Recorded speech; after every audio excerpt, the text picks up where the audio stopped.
For centuries, the term do no harm was an oath that physicians took when treating their patients.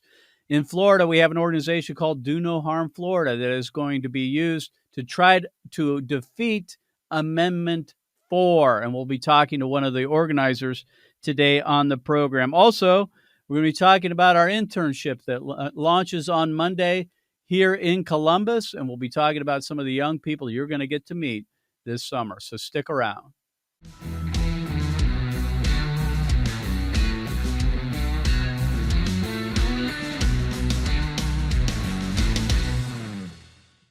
Welcome, everybody, to the Mark Harrington Show, your radio activist here. And as I said in my intro, we're going to be talking about the Hippocratic Oath. Boy, that doesn't sound like something we talk about much.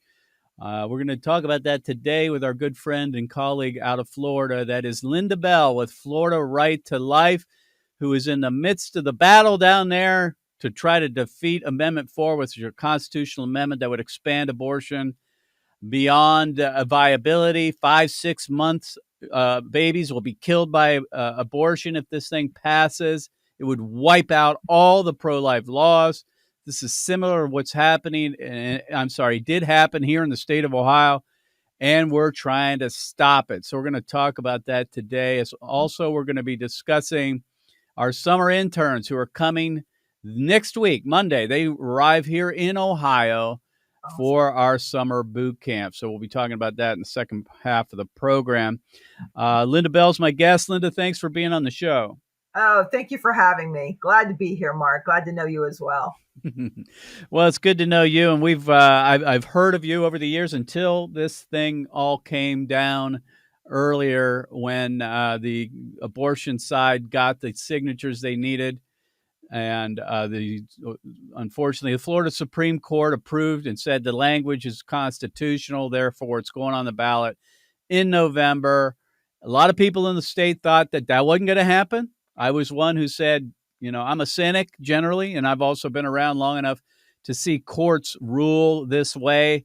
They're political entities to me. These judges aren't impartial. They're generally political. And I told people in Florida I would be prepared for this thing to go on the ballot. Don't count on the Supreme Court to do the right thing. And they didn't. So now it's game on.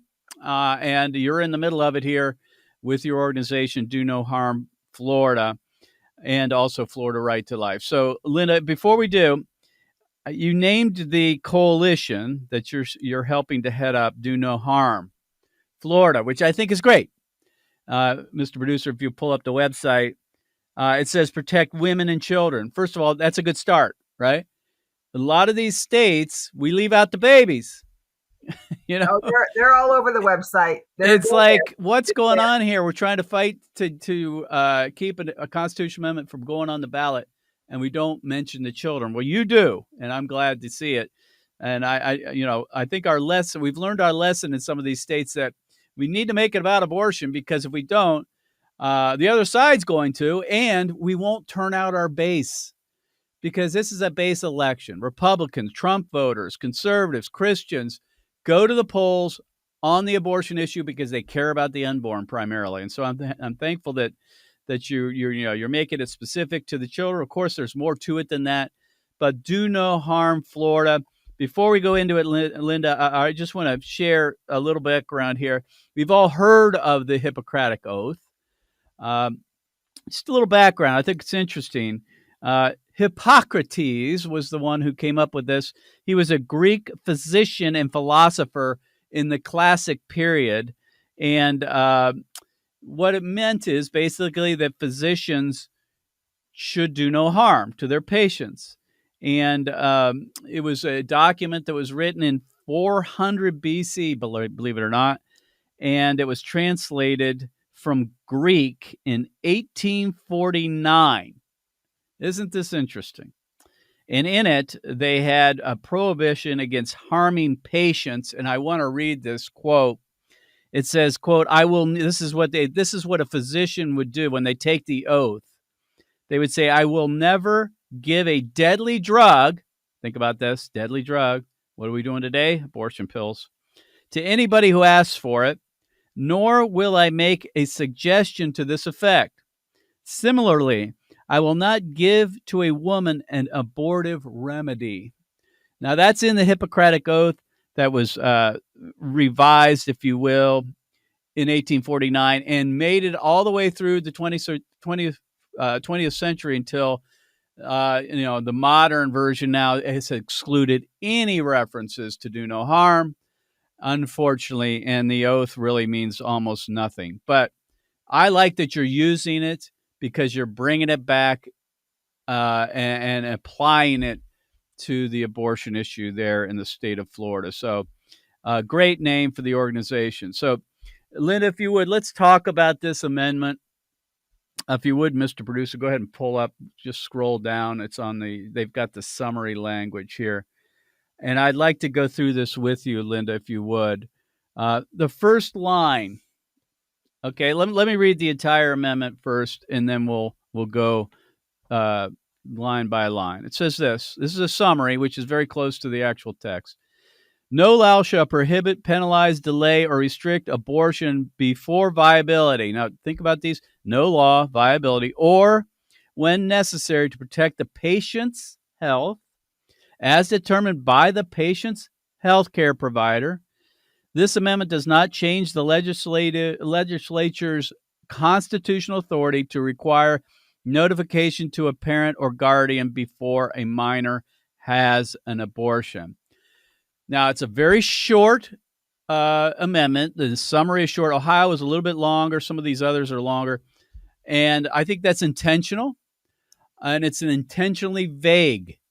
They don't define these terms. So let's go through each one of them. And this is why your website, donoharmfl.org, has a red line or kind of take of the ballot summary, which is really helpful when you're talking to people. So let's look at this. First line says, no law shall prohibit. What does that mean? Mark, it means exactly what it says. So it says, no law shall prohibit, penalize, or delay. So right away, there should be no law in the state of Florida that should disallow an abortion, any abortion. There should be no law to penalize so basically it's the Abortionist Protection Act, because no law can penalize the abortionist. And there should be no law that would delay an abortion or restrict an abortion. So if you just take that right there as a whole, it eliminates every single law we've ever passed in Florida. It eliminates parental consent, women's right to know, 24-hour waiting period, in-person physician requirement. And it's purposely vague.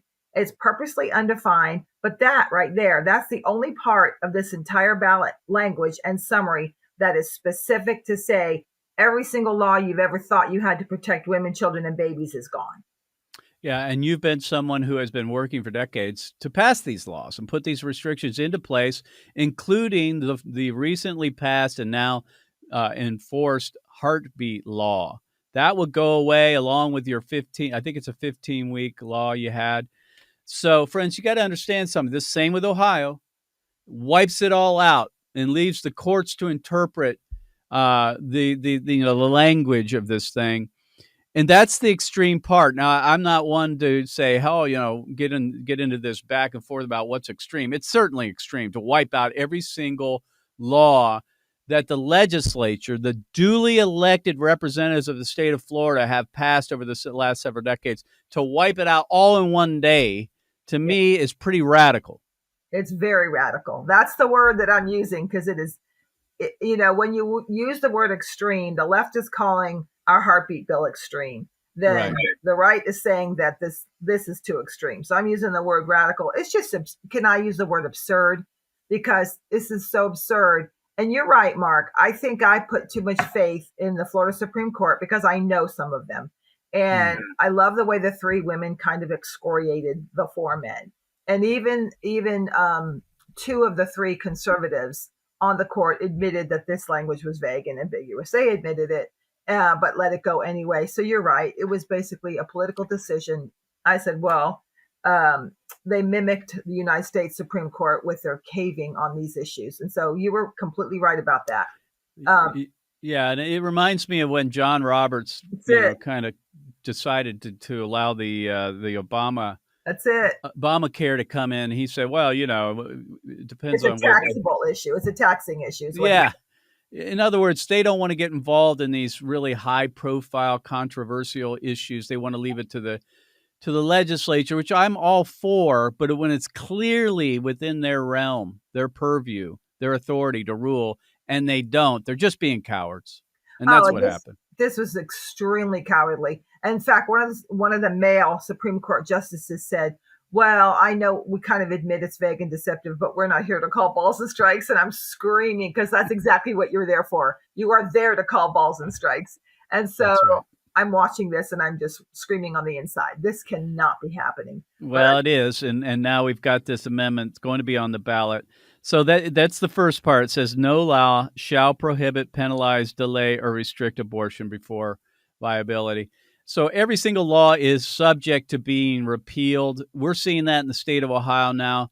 The ACLU is sued to try to take down two of our pro-life laws, and this is just the beginning. So let's move on. The word viability, it says restrict abortion before viability. Now, what we understand viability to be is when the child can live outside the womb of the mother. That's what we've understood historically, and people have understood it to mean that. Why is the term viability a problem? because it's not defined, and viability means nothing. It means absolutely nothing. By the way, Yeah, that's still horrific. That when those babies can feel pain, that's still exactly. horrific. Should never be allowed. But when they say viability, there's a big or. Right following viability is or, and the or Mm-hmm. is or when necessary to protect the patient's health.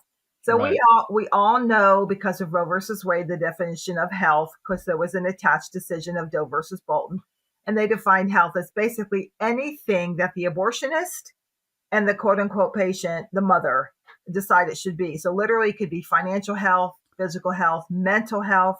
So I sarcastically say it could be a hangnail.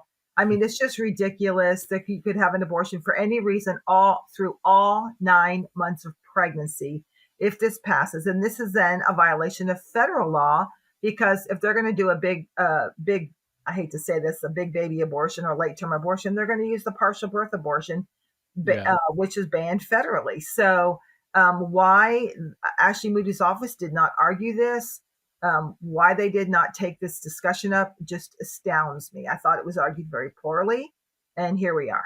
Well, here we are, and viability again is something that's a moving target. Recently, Warren Hearn was spotlighted in the magazine The Atlantic. I don't know if you read that, and he talks about this. He says that viability, in his opinion, is whatever the woman determines it to be. In other words, if the pregnancy is viable, basically she wants it or doesn't. It's Yep, up to her. And and so this and the again something abortionist. that continues to just change the definition of the term viability, and Well, that's the problem. not just that. It's as determined by the healthcare provider patient's health. So all that is very subject to the healthcare provider, which is the abortionist, and the Mhm. mother. So it doesn't Right. matter. That means there is no such thing. There's no such thing as a term called viability. There's no such thing as a law. There's no such thing anymore as a regulation, because it's going to be the wild, wild west when it comes to abortion. Right, and they're gonna determine health, and let you mentioned it, but let's see what it says. Before viability or when necessary to protect the patient's health. Again, you mentioned it here. We recall this in all the whole, Planned Parenthood versus Casey, what health meant. That it was basically anything, familial health, psychological, physical, emotional, and it's determined between the mom and the abortionist. We know that the courts will interpret that so broadly that it'll allow for abortion up to birth, as you say. So again, not defined, not defined. So many of these terms, they're just not defined at all, and that just leaves it up to the courts down the road, and we know what they're typically Oh yeah. going to do. Oh yeah. So let's move on here. That says the as determined by the patient's healthcare provider. Now, friends, I don't want to get in the weeds here, but it's important that these words are what matter. They don't mean what we think they mean, and that's what they're trying to pull this a fast one on Florida voters. So healthcare provider uh, doesn't define what a healthcare provider is, I guess. So what do they mean? You have to go to the state of Florida's website, and you look up the state of Florida and the rulemaking under ACO. You look up what is the definition of a healthcare provider. So a healthcare provider literally can be, and I know it's going to be, most abortions will be done by an abortionist, or Right. they'll be given these horrific pills, multiple pills to take, which are extremely dangerous for women. But it can be a receptionist at an abortion clinic. It can be a podiatrist. I mean, there are so many definitions for the term healthcare provider that this is purposely vague. And here's the deceptive part. Most people, when they see the term healthcare provider, they assume that it's their doctor, it's their Doctor. physician. So That's that's right. the thing. And then when they say patient's health, they assume it means the life of the mother, because that's Hmm. the natural assumption for the average American, and here the average Right. Floridian, is that's what it means. Healthcare provider means absolutely nothing, because it's not defined except for as by the state of Florida. Then literally it can be your podiatrist. That's a healthcare provider. This is Right. And so again, these terms need to be defined. That's why you're honing in on the language. And most thing is, a lot of Floridians aren't going to take the time to think about all this until they get to the voting booth. That's why this red line document is so effective. All right, let's move on to the next one. It says this amendment does not change. Now, this is. I'll be honest with you. This is pretty smart on their part, but maybe they're forced into doing it because there's a oh law on the yes. books. I'll tell But you but why. Go ahead. hang on, let me read it, and then you can say.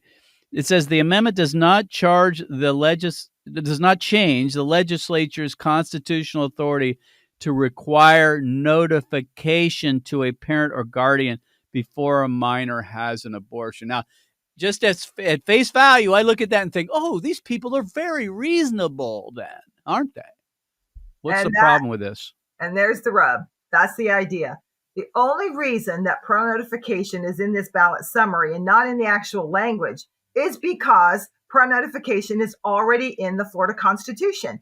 They had Oh, no okay. choice. See, this is not discussed by anybody else. I'm just going to say no other organizations that are fighting Amendment 4 has bothered to point out that notification is in the Florida Constitution, something Hmm. that was pushed for many years ago, because we couldn't get it through the Florida legislature. So then we pushed for the amendment, because it's a kind of like something of last resort. So Right. notification is not parental consent. No. Notification is not defined. They don't say whether you need to be notified by snail mail, by email, because parental consent is not defined. It could literally be, hi, this is the mother of Mary Smith. Your daughter's having an abortion. Thank you and have a nice day. Click notification checkbox. Or Hmm. it could be a sex trafficker. An older boyfriend comes into the abortion clinic with his 13-year-old pregnant victim, and she hands a slip of paper to the receptionist at the abortion mill and says, here, these are my parents, call them, or call my mom. They call them, yep, that's my kid. Yep, go, yeah, thanks for notifying me. Click. And it's not even, the child's parent is not even being notified, because there are no restrictions. There is nothing that defines how this notification should take place. This is why this has to be stopped and should have Hmm. never been allowed on the ballot. Right. Well, notification is an important aspect of these laws, but consent is really the most important. That is, are the parents actually involved to the extent not only that they're notified, like you say, they just drop a voicemail or send in, who knows, how they notify To them. be an email. Could be anything, Yeah. almost. Yeah. But the consent is the real thing, right? I Right. mean, parents, we don't want abortions for anybody. We don't. They should be outlawed. But certainly parents should be involved at minimum, to the degree that they would consent or not to a minor's abortion, one of their children. And that, again, this is one of those things that they were pretty slick about putting in there to try to take the edge off of this whole notion that this will violate parental rights. And that was one big thing in Ohio. That's one of the cases we made. It was a hard case to make because most people are like, we don't care so much about that. We think women should have abortions whether they're minors or not. That's the way they voted in Ohio. So the idea that they put it in here was actually smart, and it's going to be one that you're going to have. It's going to be a little bit of an uphill battle, but Mark, parental consent polls very well in Florida. About upwards of 70% of parents think that parents should have a decision making when it comes to because they're little girls. These are not adults. These are little girls. Yeah. And we all know pretty much now that the brain isn't fully formed until at least 21 to 24 years of age. So 15 and 16 year old girls are not going to be able to make basically a wise decision without parents' counsel and parents' consent. And that's why we passed parental consent. We fought so hard for parental consent. And actually, Governor DeSantis signed parental consent during the pandemic. And then I stood right next to him at the 15-week signing and the 6-week signing, which is a heartbeat bill. And so, I'm glad you stressed that. Every single one of these laws would be gone out the window. And so our job at Florida Right to Life and Do No Harm Florida, our job for the next basically 4.5, 5 months is to inform everybody humanly possible on how, with the knowledge of going forward, that this is actually what this does. This is actually what it means. And so most people, it's interesting. Just an aside, we handed out, I don't know if you have our RAC cards that we. Yeah, we're going to go to that. Yeah, we handed out. That in a minute. We handed out about 6,000 of them at the homeschool convention. And everybody that saw them overwhelmingly were asking for 50, 100. They wanted, 150 for their church or homeschool groups. And we gave them away. Here you go. And everybody has said this is the most clear and concise bit of information on one front and back card. And we patterned it after your card. We styled it after it with all of our information. Yeah, we're flattered by that, by the way. Yeah, so, I like Mr. Producer, hang on. I want him to bring it up because in a second. But before I do, sure. I want to get to the issue. If you go to where it says order materials, I want to talk about the heartbeat law.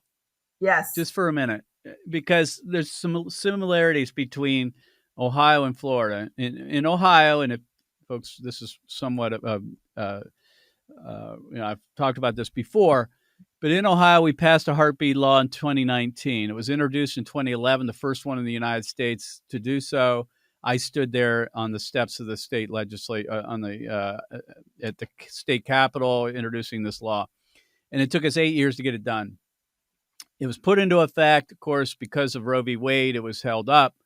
Yes. But then when Dobbs came down, the attorney general sued, and we got it put into effect for 82 days. Of course, the other side sued, and then it was put on hold until the issue 1 was voted on. And in those 82 days, we saw abortion mills almost virtually close here in the state of Ohio. Wow. It was awesome. I was like, wow, this is what it's like to live in an abortion-free state almost, right? For a minute. It was just for a while, though. So you have a similar situation where May 1st, because of the Supreme Court, who kind of had it both ways, they said we're going to allow for Amendment 4 to go on the ballot in November, but we're also going to allow these laws, 15-week and the heartbeat law, to go into effect. And it did on May 1st. Correct. In your state. Correct. And so, and I don't want to go too far on this, but I want to get your reaction. We were getting reports from people in Florida saying the abortion mills are just as busy as they were before May 1st. What's going on? So we put some of our people to work and we made a phone call. And Mr. Producer, if you would pull this up, this is an undercover phone call to the abortion mill presidential abortion clinic. I think it's in Palm Beach, Florida. Yes. Because reports were that, they're seeing actually more clients than normal. And so if you would, Mr. Producer, this is one of our individuals making a phone call and asking about the whether this law is in effect or not. So go ahead and play this clip. Thank you for calling Presidential Women's Center. This is Ellen. How may I help you? Hi. I'm calling because I'm pregnant. I'm about 12 weeks along. I need to get an abortion. I saw somewhere that abortion is illegal after 6 weeks in Florida, but can I still get an abortion at your facility? So if you're over 6 weeks in the pregnancy, unless there is like unless the pregnancy has passed or there is something unhealthy with the pregnancy, you cannot have an abortion anywhere in the state of Florida. But what we can Yay. do is we have made a connection with a abortion provider outside of the state of Florida, and so we have financial assistance and transportation and lodging and all of that to get you there. So what we would do, if you want to have an abortion, you would come into our center. We would do ultrasound and lab here so that we would know exactly how many weeks you're in the pregnancy and have some basic lab values. And then we'll take you to a private room, and we will sit down, and we will call this provider, and we will get you an appointment with them and then help you to navigate through transportation and lodging. So we can help you. Just because you can't have an abortion here at Presidential Women's Center doesn't mean we're abandoning you. We will still help you to make that connection, and we can also see you back here for your checkup appointment. All right. So let me comment on this real quick. So when we got the reports, there were only two things going on that we considered. That is, first of all, Presidential Women's Center is breaking the law. They're not abiding by the newly enacted heartbeat law. That was number one. We figured, well, maybe they're doing that. We found out by that audio right there that they're not. They're actually following the law. However, what they're doing, and the reason why there are lots of clients coming in is because they're meeting them. They're doing all the labs and so forth, and they're arranging for their abortion in another state. So they're crossing the border of Florida, going into probably North Carolina, because they're not going to get one in Georgia. They're not going to get one in Alabama. Don't think they'll get one in South Carolina. They're going to North Carolina more likely. She didn't tell exactly where they're taking them, but they are funding these abortions. Now, there's two things in this. First of all, praise God for the heartbeat law. Yes. Women are not aborting. Many of them are not going to take that trip. They're just not gonna. And the same with Ohio. We saw a reduction in abortions in 2022 because of it. Because of just 82 days, and it made a huge difference. Even though we know people were crossing the border, we know that. We shouldn't make it easy for people to kill their babies. You know, we don't want them to have abortions at all. But the fact of the matter is they are going over the state lines and they're being funded by the abortion industry to do this. So all that's to say, Lynda, you know, the heartbeat law has an effect. It's been enacted by, by their legislature. It's what the people of Florida want. And this law would be wiped out, and Florida would become a destination state for states, for those southeastern states in the southeastern part of Florida. So this is big stuff, friends. You know, if this thing gets enacted in November. This would be the most tragic thing that ever happened to Floridians, to babies, to little girls, and to women and their husbands and boyfriends. This would be the most tragic thing, if it were to pass, that ever happened in Florida. I mean, I just pray and work very hard. This is something that our coalition of Do No Harm Florida and Florida Right to Life has dedicated literally just about every waking hour to fighting this. This is our mantra. This is our call. And I told my husband, I'll see you afterwards, because we've just been on the road. I'm either in my car or I'm in front of a camera on some kind of a Zoom or podcast like right now. And it's fine. It's absolutely fine, because this is where we're called to be. Well, you're doing something. So I said the same thing to my wife. I said, you'll see me in November 9. Yeah. November 9. And listen, this is for all the marbles. This is for all the marbles. And Florida is such a key battleground. Well, let's talk about that a little bit. Real quick, though.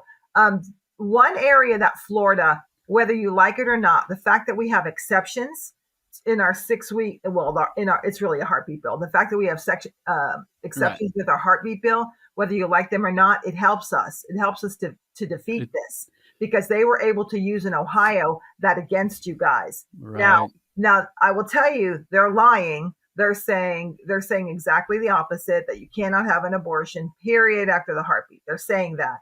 And when people question me about it, I practice on people everywhere I go. I was in Best Buy looking for a new computer so I could do these Zooms.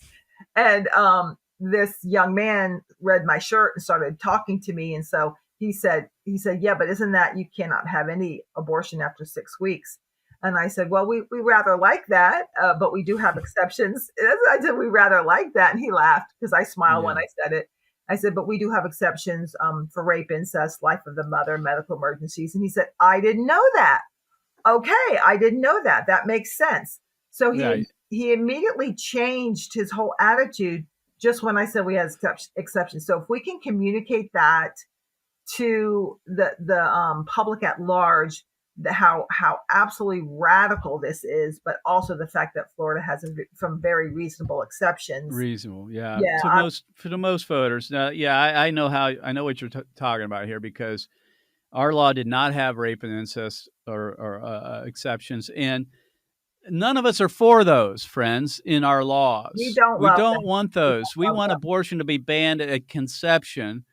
But the heartbeat law closed abortion mills and saved lives in the state, and that's happening in Florida for the sake of the bigger battle, which is the amendment in November. That's right. It is going to be helpful, even though we hate rape and incest exceptions in laws. It will be helpful in trying to get this defeated. That's it. That's the only thing we're saying, friends. We're not acknowledging we're for rape and incest exceptions. We're just saying it may help us in the bigger battle, which is to defeat this thing, and it will, and let the heartbeat law go into effect. Yeah. So I hear you on that. Yeah. You guys, it's hard to argue for the status quo. Yeah. We're not doing that. We don't do that generally as pro-lifers. We're like, but in this case, we have to be pragmatic. As much as we hate having to do that, we do have to save as many babies' lives as possible. Exactly. And we have to save as many women and girls from a life of heartbreak. So So by doing this, as a matter of fact, when 95 to 97% of all abortions are done for other than rape, incest, and life of the mother, we have to be practical to save as many lives as humanly possible. And that's what I told our coalition here. Let's defeat the amendment. And then after the amendment, let's go and clean up the laws. We're at that time, when we have the opportunity and the ability to do that. If they win in Florida, you will have no opportunity to make really any meaningful changes in abortion laws. And that's going to wipe out this whole opportunity. And that's why I say, as hard as it is, you want to argue for the status quo in the state of Florida. Mr. Producer, if you would bring up the rack. She calls it what do you call it? What do you call that? The rack card, R-A-C-K. The rack card. Okay. So zoom in. They fit in rack holders. They sit in racks. Okay. I think we just called it the handout or whatever. So zoom in on this. Or walk card, door-to-door walk card. So if you look at this, it looks similar to Ohio for this good reason. Some of the same kind of graphics, the red line, the front of it. Very effective, by the way. And I know that once you start going door to door, if you haven't already, that flip side, when you're actually holding that up and going through the summary language and talking about the red line, the points, the red letter stuff here on the right side of that page, that'll be really you'll find that people are, oh, I see. And then we found that hugely helpful at the doors. So let's talk about the campaign. Again, I'm with Lynda Bell with Florida Right to Life and Do No Harm Florida. Friends, you can go to donoharmfl.org. Let's talk about the campaign. You guys are up and running. Tell us what's going on right now and what you want people to do. Yeah. Oh my gosh. We have an amazing group of activists, coalition members that each have multiple thousands of people in their organizations. We also have many individuals. I think our list for our Zoom calls is up to 125 different people that want to be involved. And that's just it's 125 people, including about 16 coalitions, which equal hundreds of thousands of Floridians in their particular organizations. And that's been the beauty of the coalition, is that we work so well together. So we're all unified to fight and defeat Amendment 4. We were at the homeschool convention. Many of us, not just me, we're speaking all over Florida. Dr. Littell is speaking. Dr. Peck is speaking. I'm speaking. In fact, I'm out of here again on June 10, 11, and 12 to do some more speaking engagements. And then back again and out constantly speaking. We had one of our coalition members from Women Impacting the Nation. She spoke at 3 church services over on the West Coast this past Sunday. So we're basically training and empowering every single person that's a member organization and individuals on how to message this properly, what pitfalls, what words you shouldn't say, what you should say, how to not take the trap of the media, things like that. In fact, I'm doing a training tonight. So we're out working. We're now, because we dedicated basically half of April and May, half of May to basically a month to all, just completely organizing our structure of the organization. Now we're into fundraising mode so that we can message and we can actually do some media other than social media. And so we are now into the fundraising phase, and you can go to donoharmfl.org and donate. You can also go to Florida Right to Life and donate, whichever you prefer. And we are using our resources to fight and defeat Amendment 4. So, friends, here's how you can get involved. Just like in Ohio, when I was talking about that last year at this very same time, there's 2 things that are most important to win. Number 1 is a ground game. Amen. Grassroots, which is door-to-door phone banking. Yep. You can get a hold of Lynda at donoharmfl.org. You probably haven't kicked that off yet, but that's going to happen soon, I imagine. Of course, it's 9 million degrees in Florida. It's hard to do that, but you got to sacrifice. Yes, so it's grassroots, door-to-door phone banking, all that.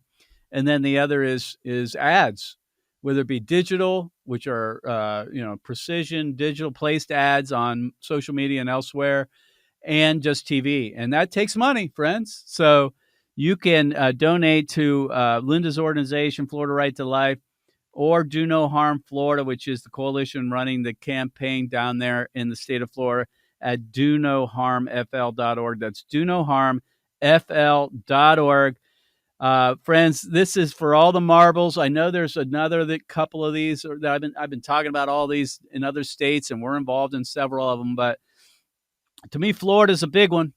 It's a key battleground for the presidential race. It means so much.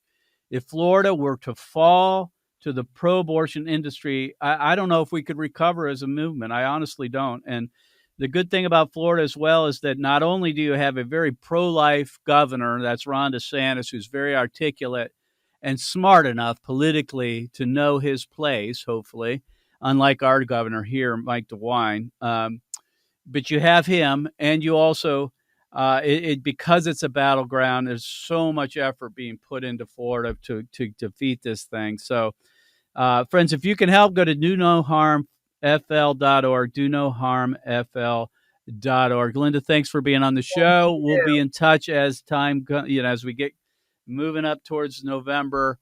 When you make an official kickoff to your door-to-door efforts, your grassroots, I'd love to have you back on to give people more information. So thanks for being on the program. Love it. Thank you so much. God bless you.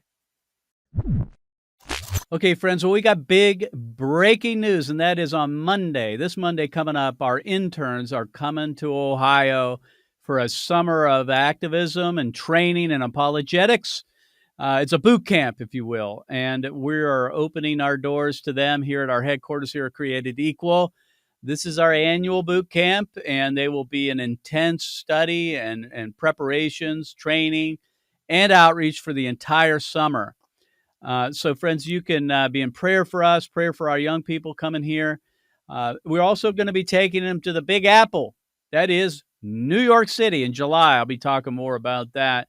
Going right into the heart of the monster, the beast that is in New York City, Manhattan, going to Times Square, going to all places all around Manhattan and so forth. So be in prayer for them. And these are the best of the best, friends. I mean, when I talk about Created Equal, the reason I founded this organization is because I wanted to leave behind me a legacy. That is, young people who will take up the cause of the unborn and the cause of Christ long after I'm gone. And so, we're fulfilling that vision by the grace of God with this internship. And I want to read just 2 quotes coming from some of our interns who are coming into Ohio. The first is this.